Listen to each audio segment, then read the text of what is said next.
recognize him. Start clapping, making a whole lot of noise for Mr. James Thomison. How we doing on drinks, guys? We need? What's up, guys? How we doing? That's a good way of saying it. When I was in high school, my girlfriend's parents had this rule. We were in her bedroom, that door had to stay wide open. You guys ever experienced that shit? Yeah, parents like to watch. It's fucking weird, right? Hey, remember when Dad would cheer you on? Like, eat her from the back. Got one of those giant foam fingers. It's custom made, so it's doing the shocker. So I'm a server.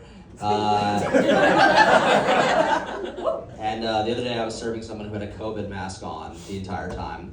And I'm just making small talk with her. I'm like, you from New York? She's like, no, I actually just moved here a couple hours ago. I'm like, fucking A, where'd you move from? And I swear to God, she goes, well, if I'm being honest, I just got out of a cult. I was like, word? And then hand to Christ, she fucking goes, yeah, what's this I'm hearing? There's been some sort of a pandemic and there's a vaccine. Should I get it? Like, I'm a rock solid guy for medical advice. What kind of cult were you in, lady? She goes, it's a small island commune where they just really restricted the information. I go, ma'am, baby girl, I'll tell you everything you need to know. So there's a group of people walking around with a hunger for human flesh, and if they bite you, you turn into them. They walk around with black suits and black hats with little curls on the sides.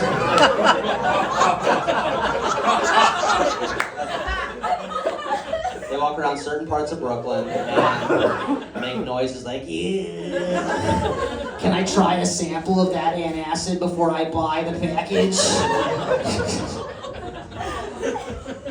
She was like, thank you so much. I was like, no problem. Oh, by the way, Michelle Obama has a penis. Good luck out there, baby girl. I'm trying to date right now. I'm using the apps. You guys ever use Hinge? I'm looking at all the prompts on Hinge, and I'm like, I can't answer any of these honestly, and still trying to get laid. Like, they're like, what's something you'll never do again? Fucking have a valid driver's license. Non-alcoholic, court ordered. We're the same type of weird if your parents thought you were autistic, so they had you tested, and the doctor came back, he's like, yeah, your kid's not autistic, he's just fucking retarded. Dating me is like having a dog, you know? You might wake up to me licking your feet.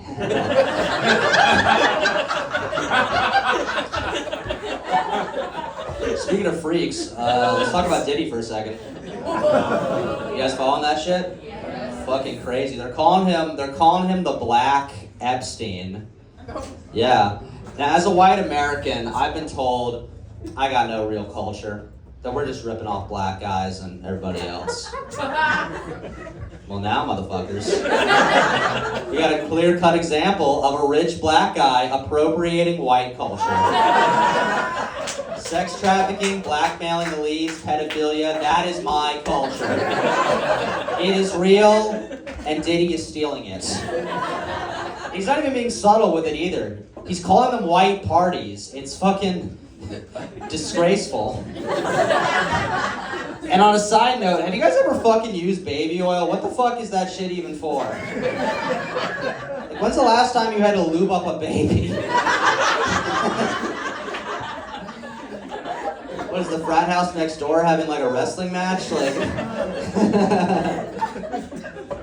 there's been a lot of talk about trans women in women's sports. I think it's unfair for certain sports like chess.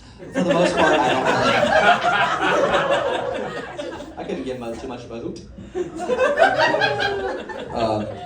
Let's see a little bit about me. I'm on EBT, food stamps. Glad you guys think that's hilarious.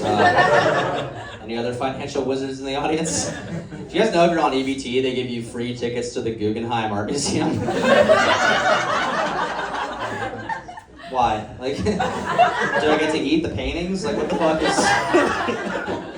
is looking at German Impressionism gonna make me, like, able to hold a job. Is seeing Vincent Van Gogh's art gonna make me not say things like, wow, you're the first black guy that I've gotten who hasn't had his steak well done. That's a true story. I got fired from Tony's Di Napoli on the Upper East Side. I thought I was just being charming. Turns out I was just fired. Whatever, you live and you learn. Let's see. I got heckled recently by some chick. It was kind of funny though, because we got to like talking after the show. I ended up taking her out on a date, and guys, I fucked her. Yeah. That's gotta be like the ultimate like comedian owns heckler, right? If I convince you to let me fuck you, I have destroyed you in a battle of wits. Like that is. Like, she wanted to fuck the music. I just insisted that we put on a loop of just audience applauding and cheering wildly. Yeah. Thank God I filmed it. Yeah, you can see it. Just type in "comedian destroys Latina MILF." There's a reason I'm this fucked up, guys. It's when I was in high school, I survived a high school shooting. Like somebody shot up the school. Yeah, it was really rough, man. Mainly because I wasn't popular enough to be a target. I ran through the bullet fire to where the cool kids were hiding. I was like, guys, isn't this crazy? He's shooting at us. The cool kids. Are we still going to Chipotle after this? What are we doing? They're like, you can't hide with us. Get away from us, loser. Those aren't very good last words for them. What do you think? Alright, let's end on a more positive note. Let's talk about pedophiles. Do you guys think pedophiles ever get post-nut clarity? Has there been one that gets done? And it's like, fuck me, this kid's gonna want to spend the night. God damn it. I got time for this shit. I got to patent vaccines around Microsoft. I can't be taking this motherfucker to Minions. All right, be sure to tip your server tonight. He's working real hard. Yay! Are we ready for more show?